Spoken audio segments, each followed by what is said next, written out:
Assalamualaikum warahmatullahi wabarakatuh.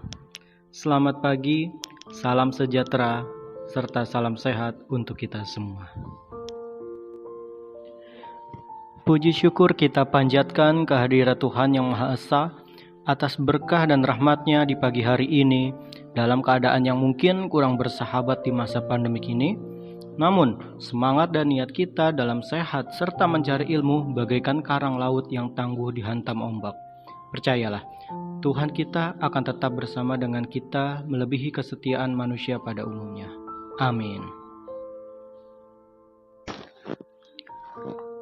Para sahabat yang seagama maupun bukan seagama, tanpa terasa COVID-19 sudah terjadi berbulan-bulan lamanya dan merenggut ribuan korban jiwa yang tidak memandang umur, suku, jenis kelamin, maupun agama. Pada kesempatan kali ini, saya akan berceramah secara universal atau secara umum, yang insya Allah bermanfaat untuk kalangan lintas agama dengan tema COVID-19, yang lebih spesifiknya berjudul Peran Remaja dalam Melawan COVID-19 melalui pesan ceramah dari media sosial. Para sahabat agamawan yang setia dan dalam lindungan Tuhan Yang Maha Esa, menilik kembali sebelumnya. Bagaimana suasana kita sebelum COVID-19 ini muncul? Mungkin sebagian kita akan membayangkan betapa indahnya bermain bersama, bercengkerama dengan sebaya, ataupun menikmati hal-hal indah bersama orang-orang tersayang. Ya, wajar kita sebagai manusia memang seperti itu jika diminta untuk melihat masa lalu kita sebelumnya.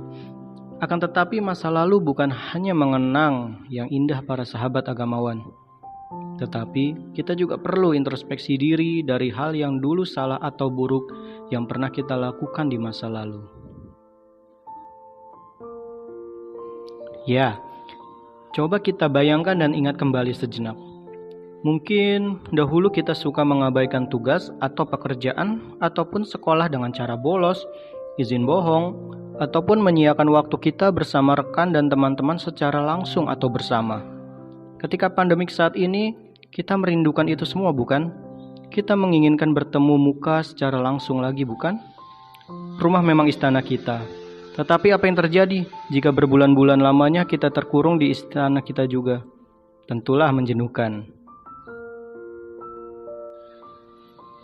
Masih beruntunglah kita dalam lindungan Tuhan Yang Maha Esa dan kasih sayang-Nya. Mungkin teman ataupun saudara kita tidak seberuntung kita. Di luar sana mungkin ada yang rindu kebersamaan, hingga merindukan kebersamaan untuk bertemu di suatu hari nanti setelah masa pandemik. Tapi Tuhan menakdirkan jalan yang lain. Orang yang kita rindukan ternyata dipanggil oleh Tuhan lebih dahulu. Sehingga kerinduan kita untuk bersama terasa piluh, sekali sampai merasa menyesal, menyia-nyiakan waktu yang telah berlalu ketika sebelum masa pandemik ini.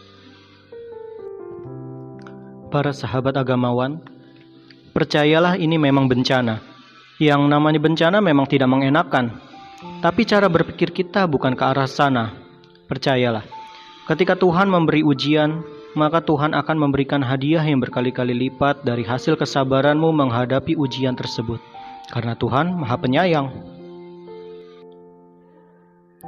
Para sahabat agamawan, bagi kita yang masih merasa muda, bagi kita yang masih menjadi tombak yang runcing untuk bangsa, dan bagi kita para pemuda kalangan remaja generasi emas bangsa dan negara, dalam masa pandemik ini adalah motor penggerak dalam melawan COVID-19. Dokter dan tim medis menjadi garda terdepan penyelamatan. Polisi, TNI, dan lembaga keamanan apapun juga menjadi garda terdepan dalam keamanan lingkungan. Guru dan segenap dewan pendidikan menjadi garda terdepan dalam edukasi pandemik ini. Dan kita, para remaja tangguh yang berintelijensi dalam penggunaan sosial media tentunya, pastilah kita adalah garda terdepan yang punya peran dalam penyebaran konten positif tentang COVID-19 di media sosial. Kita semua punya peran dan menjadi garda terdepan melawan COVID-19, karena kita semua satu bangsa dan negara, serta satu kepedulian kita yang bernaung pada ajaran agama kita masing-masing yang tentunya memiliki kesamaan, yaitu sikap saling tolong-menolong sesama manusia. Dalam setiap ajaran agama, pastilah mengajarkan kebaikan, persahabatan, dan kedamaian. Jika kita mengetahui ada yang mengatasnamakan agama yang mengajarkan kebencian dan pemberontakan, percayalah, maka itu adalah kesalahan manusianya. Karena agama tidak mungkin mengajarkan hal itu, maka kita jangan menyalahkan agamanya. Para sahabat agamawan yang dalam perlindungan Tuhan Yang Maha Esa, dalam berbagai kitab-kitab setiap agama, pastilah mengajarkan sikap toleransi dan sikap tolong-menolong sesama manusia. Tuhan mengajarkan hal yang baik agar hambanya juga baik dalam keadaan yang baik pula. Sesungguhnya orang-orang mukmin itu bersaudara. Karena itu, damaikanlah antara saudaramu yang berselisih dan bertakwalah kepada Allah agar kamu mendapat rahmat. Dalam Al-Quran, Surat Al-Hujurat ayat 10. Serta dalam agama Kristen, pada Alkitab Surat Amsal ayat 27. Janganlah menahan kebaikan daripada orang-orang yang berhak menerimanya, padahal engkau mampu melakukannya.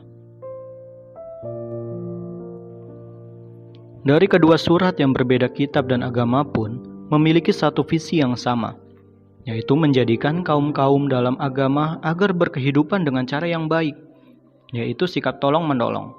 Oleh karena itu, sebagai pemuda yang baik, wajiblah membantu saudara kita yang mengalami musibah. Banyak cara dalam melawan COVID-19, dan yang paling mudah namun hasilnya sangat luar biasa adalah menyebarkan konten positif di media sosial tentang COVID-19. Jangan menyebarkan konten yang membuat warganet semakin takut dan cemas. Untuk itu, ayo, kita sebagai manusia yang berkarakter agama, kita sebarkan pesan ceramah kebaikan untuk saudara-saudara kita melalui media sosial. Jadikanlah media sosial yang kita sebagai wadah mencari kebaikan. Semoga apa yang kita perbuat dapat menjadi teladan. Dan kebaikan sekecil apapun, insya Allah niscaya akan dibalas berkali-kali lipat oleh Tuhan Yang Maha Esa. Karena Tuhan Maha Pengasih dan lagi Maha Penyayang. Para sahabat agamawan yang diridhoi oleh Tuhan Yang Maha Esa, sebelum saya akhiri, ada sedikit kata mutiara yang ingin saya sampaikan. Tahukah kalian, salah satu alasan Tuhan menciptakan manusia dan memberi kekuatan serta pikiran yang baik, tujuannya adalah agar kekuatan dan pikiranmu digunakan untuk menolong orang lain. Karena manusia yang paling bermanfaat adalah manusia yang senantiasa membantu orang lain. Akhir kata dari saya, Khairil Afandi Lubis. Wassalamualaikum warahmatullahi wabarakatuh.